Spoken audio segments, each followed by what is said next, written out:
Развитие любой страны всегда связано с инфраструктурой. Коммуникации, связь, дороги – главные двигатели экономики. Сеть современных дорог позволяет расти экономике не только за счет торговли. Это жизнь.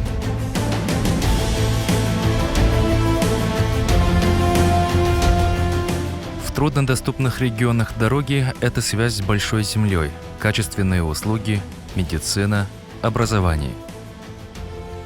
Проект такого грандиозного масштаба реализуется впервые за все годы независимости. Но с какими трудностями пришлось столкнуться строителям и как они решались? В этом фильме мы расскажем, почему эта автодорога считается самым масштабным проектом в истории Кыргызстана. Это новые инженерные решения, инновационный подход, уникальные разработки. Такого сложного участка, как Орал, например, Казарман, Таран, Базар, не было.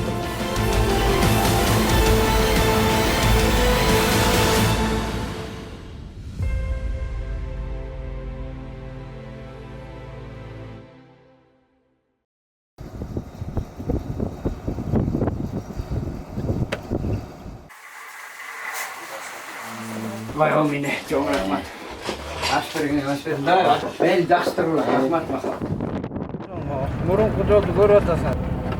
Өз кызың өтө кыйын негизи. Кудайлап эле айдайсың. Эми болот. Өз кызың доп кырсык болот, бузулгандар болот, жолдон чыгып кеткен болот. Жолду эми буюрса салып атат да. Жакшы салып берсе, эмеси сапаты жакшы болсо, бискетлер жакшы болмок.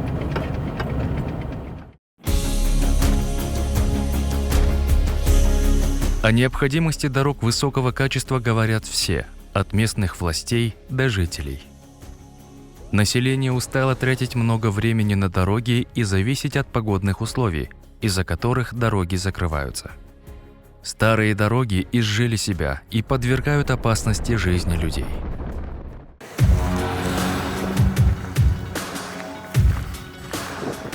Ушундай жолдун айынан ушундай кырсыктар көп болот да, бияктан КамАЗдар жол бербей, ушундай болот. Мына шагыл бияктан кичине жээкке чыксаң эле тоголонуп жээкке чыгат. Мына жаңы эле ушундай кырсык болду да.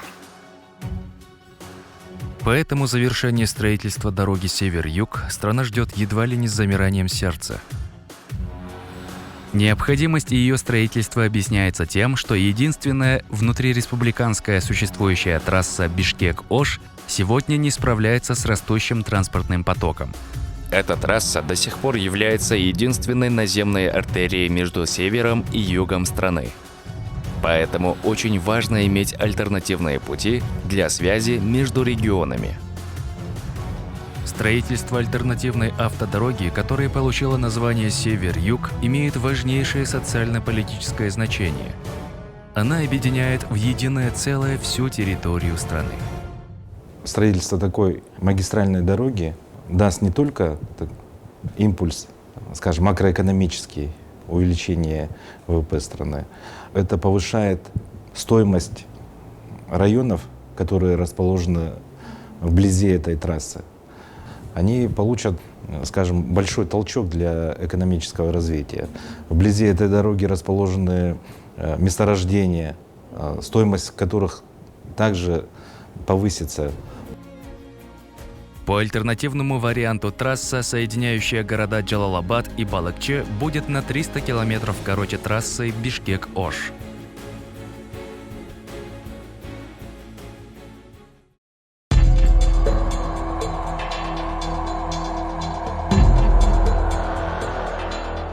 Идея прокладки дороги через ущелье вдоль Нарына от Казармана до слияния с рекой Кокомерен зародилась в советское время. Однако из-за чудовищных природных условий и рельефа было решено отказаться от разработки. Специалисты даже не приступали к изысканиям. И только в наши дни было решено вернуться к изучению. Строящаяся автомобильная дорога Север-Юг является одной из самых сложных дорог в нашей республике. Основные трудности при проектировании заключались в том, что мы не могли в этот район попасть обычным традиционным способом. И мы вынуждены были прибегнуть к современным технологиям, то есть использовать для составления топографической съемки спутниковые данные. Но при этом, естественно, не всегда эти способы давали необходимую нам точность.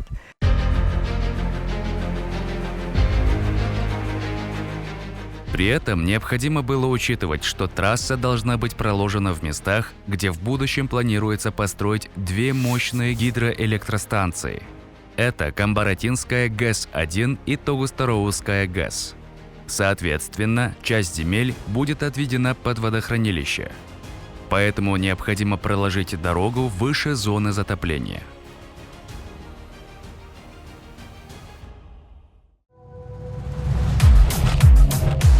Впервые в стране строятся эстакадные мосты. Это два гигантских сооружения через реку Нарын.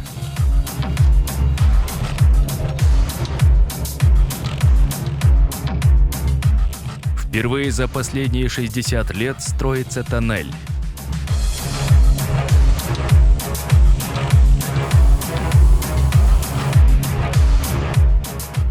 Впервые в современной истории Кыргызстана автотрасса второй категории строится с нуля, более того, в горной местности. Это является центральным звеном нашего мегапроекта под названием «Север-Юг».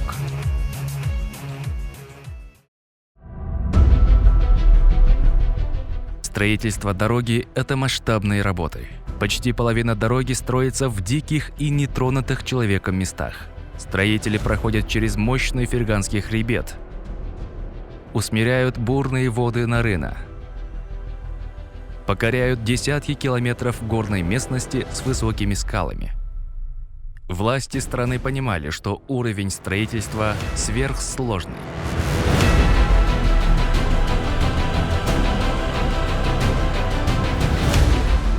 Квалифицированных специалистов в Кыргызстане оказалось недостаточно, поэтому для строительства самых сложных участков было решено привлечь иностранных специалистов, имеющих богатый опыт реализации колоссальных проектов.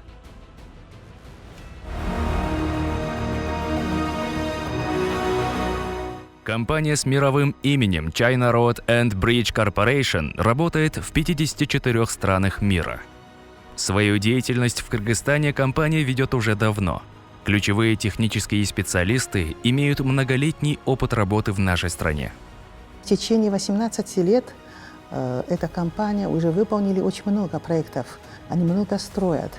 И они своим успехом уже завоевали признание со стороны правительства Кыргызстана и киргизских жителей. Они внедряют новые концепции проектирования и строительства тоннелей и эстакадных мостов. Они внедряют новые технологии по укладке. Подрядчик привлек для строительства огромное количество техники и оборудования, а это более 700 единиц тяжелой техники, более 2500 рабочих из Китая и граждан Кыргызстана.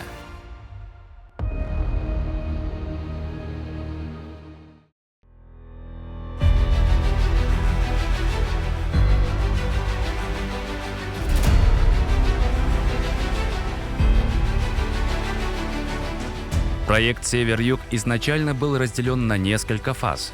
Первый этап начался с реконструкции участков между селами Чаек и Арал, от города Джалалабада до села Таран-Базар. Вторая, самая сложная – это прокладка дороги по очень крутым изрезанным горным склонам вдоль рек Кокомерен, Нарын, через перевал Кугарт. Весь проект – это многотипное строительство, что в отличие от однотипного не позволяет компактно и быстро сформировать производственные масштабы. А это означает увеличение затрат на каждый вид строительных работ.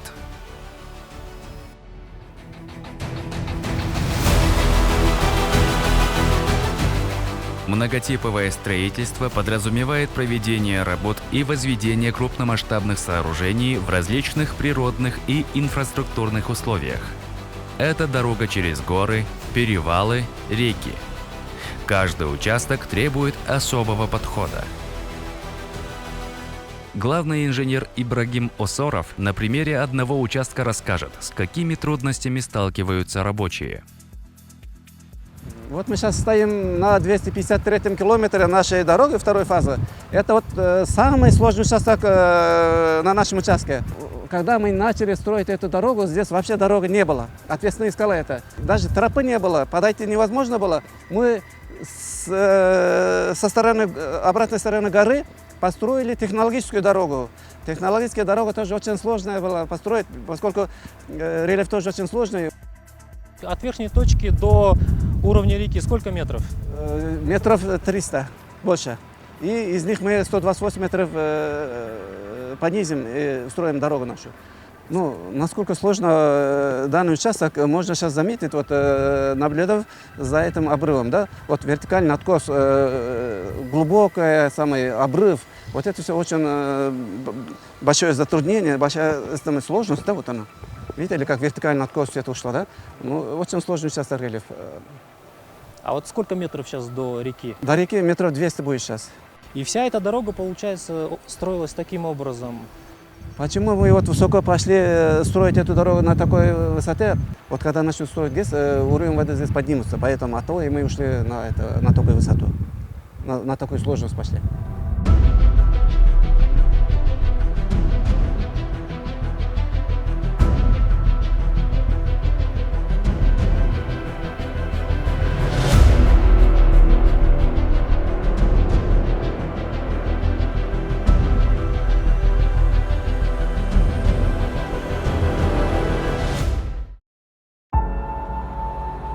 Часто можно встретить сравнение цифр по стоимости строительства 1 километра дорог. При том сравнении ведется без учета того, новое это строительство или речь идет о реконструкции или о капитальном ремонте. В целом стоимость строительства 1 километра новой дороги в горных и предгорных участках при полном отсутствии автодорог никак не сравнима с реконструкцией существующей дороги. Там же все начиналось с нуля. Кроме того, разве можно сравнить выемки по 30-50 метров в скальных породах, буровзрывные работы и так далее? Такого сложного участка, как Орал, например, Казарман, Таран, Базар, не было.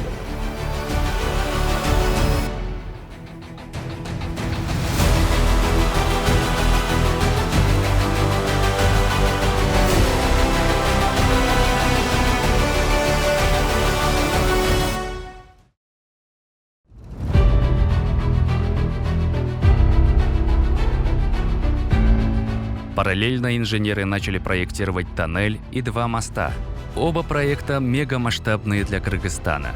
Опыта строительства в стране нет. На помощь пришли специалисты из Китая и России. Совместными усилиями проект был подготовлен и началась реализация.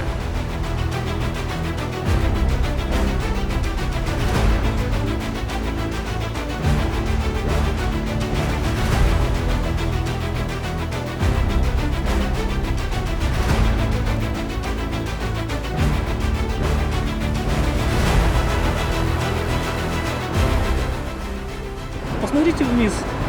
Сколько-то метров? Метров 40, наверное, точно будет.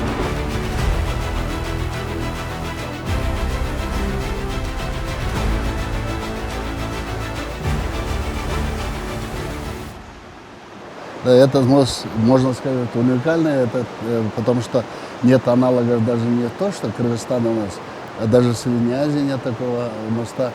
Мост запроектирован в Китайской Народной Республике. У нас проектный институт, просто не приходилось такой мост запроектировать.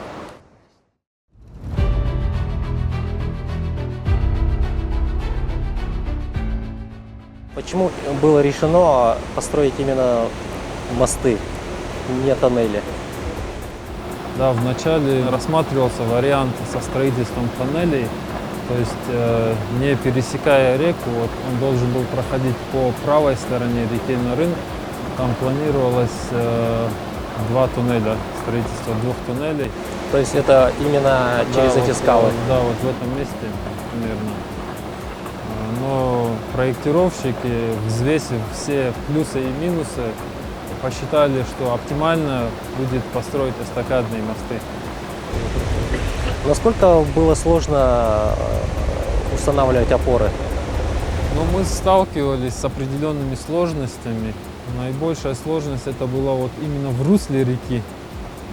В связи с тем, что в реке Нарын может резко подниматься вода, а для устройства опор там отсыпали специальные насыпи, да, и были случаи, что прям эти насыпи смывали, и ту работу, которая была проделана, ее приходилось заново начинать.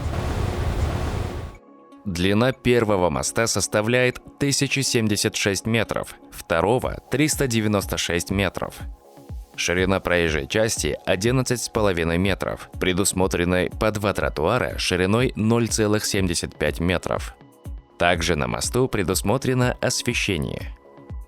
О сложности работ говорят масштабы. Например, сваи в русле реки устанавливались на глубину до 46 метров. Если прибавить к ней опоры высотой 36 метров, то общая длина составляет 82 метра. Эта конструкция настолько большая, что по высоте она вдвое превосходит бишкекские куранты.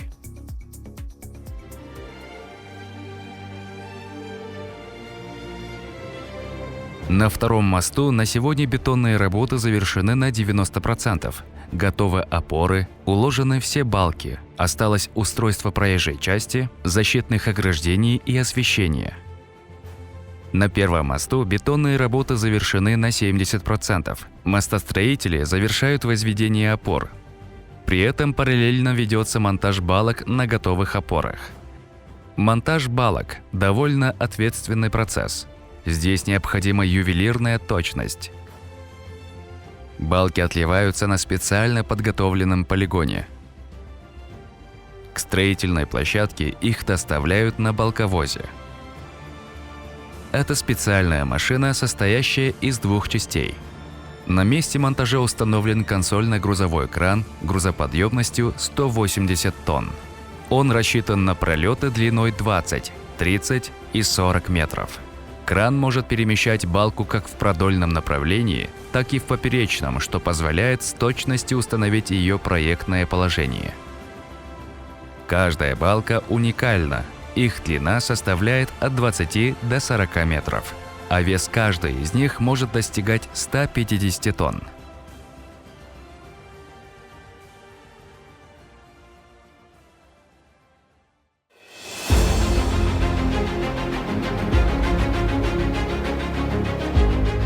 Мы находимся на высоте 2500 метров. За моей спиной Ферганский хребет. И именно через него прокладывается 4-километровый тоннель.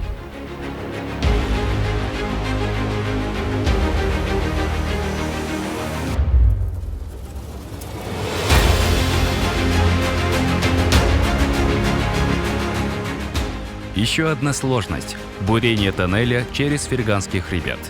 Его протяженность составит около 4000 метров.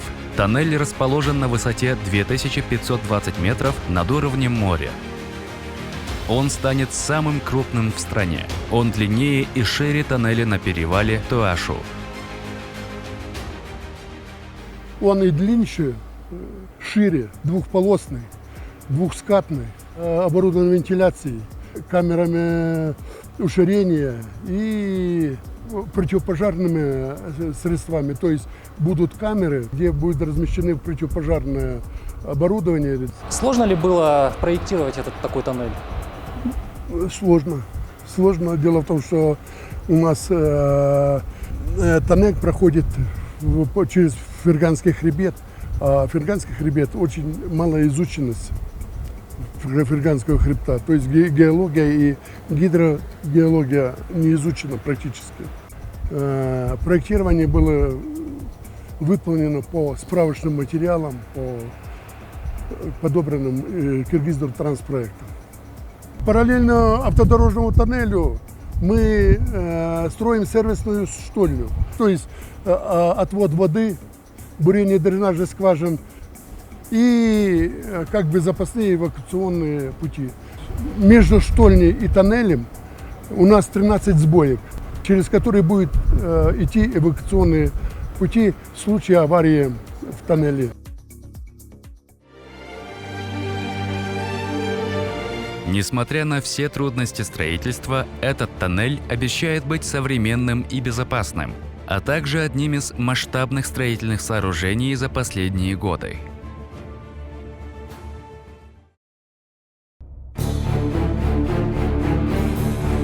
Строительство новых дорог и масштабных сооружений подразумевает прокладку путей к местам их возведения. Это так называемые технологические дороги. Они используются для того, чтобы, во-первых, обеспечить свободное перемещение техники и строителей. Во-вторых, для получения доступа к местам, где никогда дорог не было.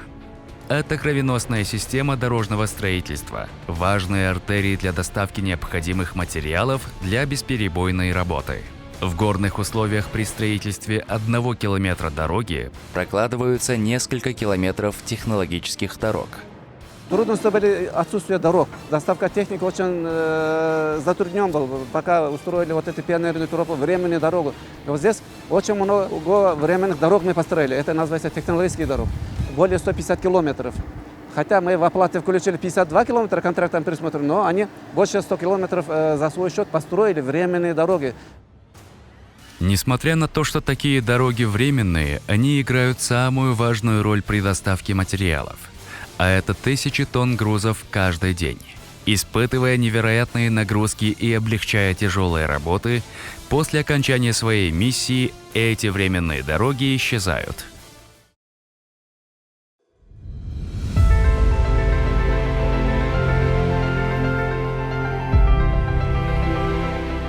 Завершающим элементом на каждом участке проекта является укладка асфальтобетонного покрытия. Для проекта «Север-Юг» предусмотрено усовершенствованное покрытие. Это щебеночно-мастичный асфальтобетон. На территории Кыргызстана этот тип асфальта был применен впервые, как раз при строительстве дороги «Север-Юг». Это более новый вид асфальтобетона, который разработан в Германии. Эксплуатационные параметры данного вида асфальтобетона намного выше, чем обычный асфальтобетон. Дороги, построенные или реконструированные с использованием ЩМА, показывают гораздо более высокие эксплуатационные свойства, чем трассы из традиционного асфальтобетона. Годы исследований в европейских странах доказывают, что щебеночно-мастичный асфальтобетон долговечен и устойчив к истиранию под воздействием транспортных потоков, природных и погодных условий.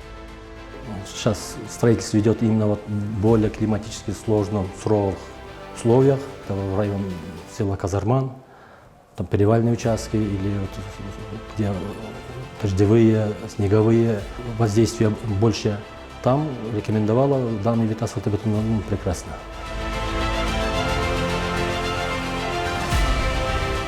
Технология производства ЩМА сложнее, чем технология производства обычной асфальтобетонной смеси.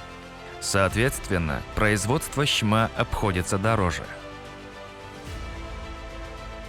Проект «Север-Юг» — это многотипное строительство, поэтому включает в себя не только устройство асфальтобетонного покрытия, но и строительство мостов и тоннеля.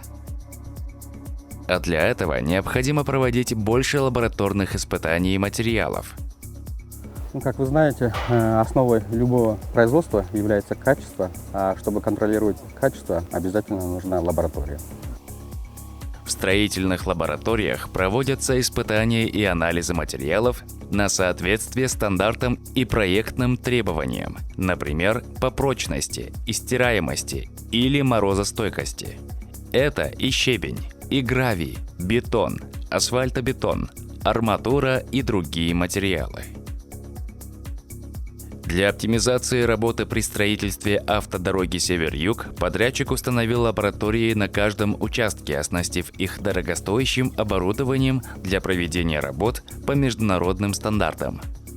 Это существенно сократило время проведения испытаний.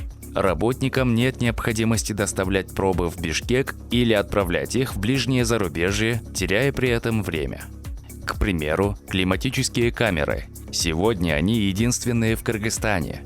Это оборудование позволяет проводить испытания бетонных образцов на морозостойкость методом замораживания и оттаивания.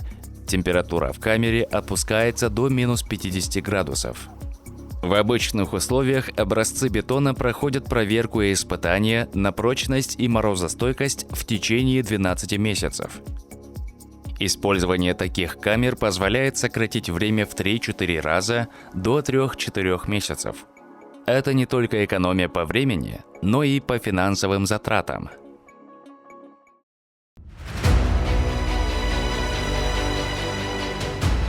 Весь проект – это неисчислимое количество инженерных решений. Подрядчик ведет строительство в строгом соответствии с проектом.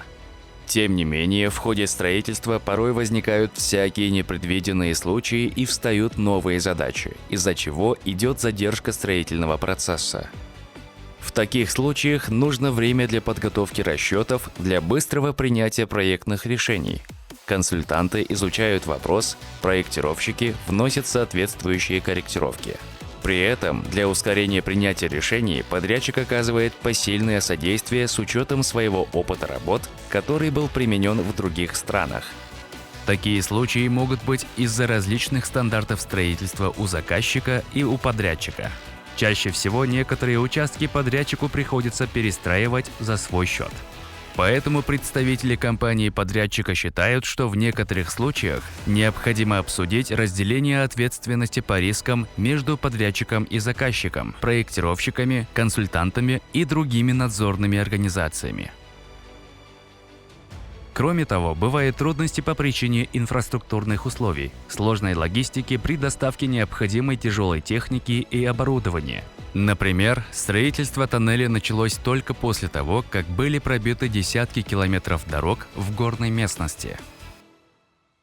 Малоизученность района и отсутствие данных в итоге привели к тому, что строители буквально натолкнулись на проблему, которая довольно сильно задерживает строительство. Осенью 2018 года при проходке с северной стороны строители встретили разлом в породе. Из разлома хлынула вода.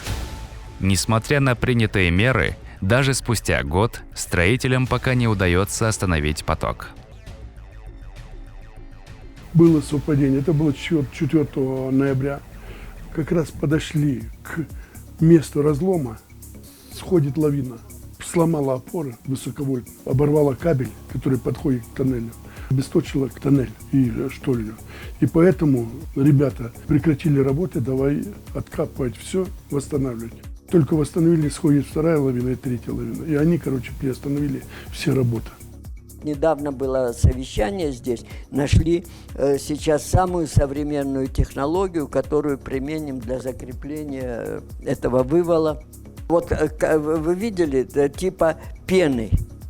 То есть она, во-первых, мгновенно схватывается и закрывает все поры. Мощное оборудование, которое закачивает ее. Вот мы уже этот вопрос решаем. Что остается после завершения проекта «Север-Юг»? Во-первых, колоссальный опыт строительства масштабных проектов в сложных природных условиях, на высокогорье и в суровом климате. Кыргызской стороне переданы опыт и технологии подрядчика. Вместе с этим строительством сильно повышается инженерный, человеческий потенциал. Проект подготовил большую группу специалистов из Кыргызстана. Все они сегодня носители уникальных знаний. Эти знания в будущем пригодятся при реализации еще более сложных инфраструктурных проектов, строительстве новых автомобильных и железных дорог. Сведения по приготовлению особо прочных бетонных смесей и испытаний можно применять и в других сферах, например, в гражданском строительстве, гидроэнергетике, сельском хозяйстве. Новая альтернативная дорога позволит сократить транспортные пути и, соответственно, расходы на пассажирские и грузовые перевозки из южных регионов в Нарынскую и Иссыкульскую области. С ее строительством улучшится доступ к разрабатываемым месторождениям. Там порядка 23 месторождений расположено, к которым мы получим фактически прямой доступ. Повышается транзитный потенциал Кыргызской республики, увеличивается туристическая привлекательность как севера, так и юга. Получается прямой доступ к жемчужине Кыргызстана, да, к озеру Иссыкуль. Повысится внутренняя торговля между северными и южными областями. У них фактически там будет 2 часа езды. Вокруг дорог же появляется придорожная инфраструктура, заправки, кафе, гостиницы. Ну, это все бизнес, это все налогоплательщики, это все повышает уровень жизни людей. Обеспечивается круглогодичная транспортная связь Тогуз-Тарауского района с остальными регионами, с которым нет связи в зимнее время. Мен ойлойм, келечекте бул Тогуз-Тара району үчүн андан жалпы Кыргызстан үчүн бул түштүктү бекиткен жолубуз өтө чоң ролду ойнойт. Экинчиден ошол райондун экономикасына, социалдык өсүшүнө өтө чоң оң таасирин тийгизет деп ойлойм. Улучшится инфраструктура вдоль автодороги. Развивается торговля между регионами. Появляются перспективы экономического союза Кочкорского, Джумгальского, Тогуз-Тарауского и Сузакского районов и приведет к улучшению социально-экономического благосостояния населения. Строительство дороги будет способствовать развитию международного и внутреннего туризма. Жылдан жылга туристтердин саны көбөйүп келатат. Ошончолук кайра сапат да жакшырыш керек. Ошондуктан биз өздөрүнүн түшкөн дахылды өздөрүнө аракет кылып, ушул боз үйдү жасап, тапчан жасап, жана башкаларды кылып өздөрүнүн талаптарына жетишип келатабыз. Буюрса жакшы. This is jam, Holmes bread.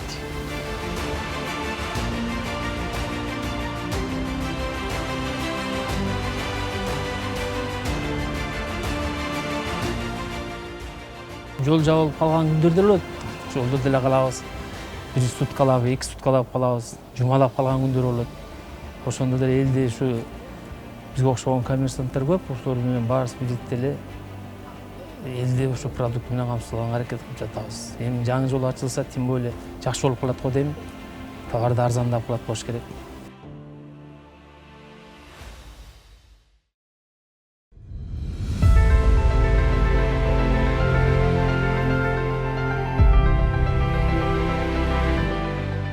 Строительство автодороги Север-Юг в тяжелейших природно-климатических условиях высокогорья относится к разряду мегапроектов стоимостью в $1 миллиард.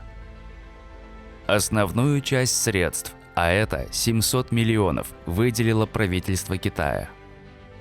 Соседняя страна оказала важную технологическую, финансовую и интеллектуальную поддержку проекту. Над дорогой работают тысячи специалистов из Китая и Кыргызстана. Реализация проекта стратегической автодороги Север-Юг идет полным ходом и должна завершиться в 2022 году. Проект может служить примером успешного взаимовыгодного сотрудничества и дружбы между Кыргызстаном и Китаем при поддержке руководителей двух стран. В Китае говорят, если хотите разбогатеть, в первую очередь надо построить дорогу. Чтобы построить эту дорогу, китайское правительство выделило льготные кредиты в сумме 700 миллионов долларов США в рамках сотрудничества ШОС. И, конечно, мы уверены в том, что эта дорога будет способствовать социально-экономическому развитию Кыргызстана, будет способствовать повышению благосостояния народа Кыргызстана. Мы желаем, чтобы эта дорога стала дорогой развития, дорогой сотрудничества, дорогой дружбы.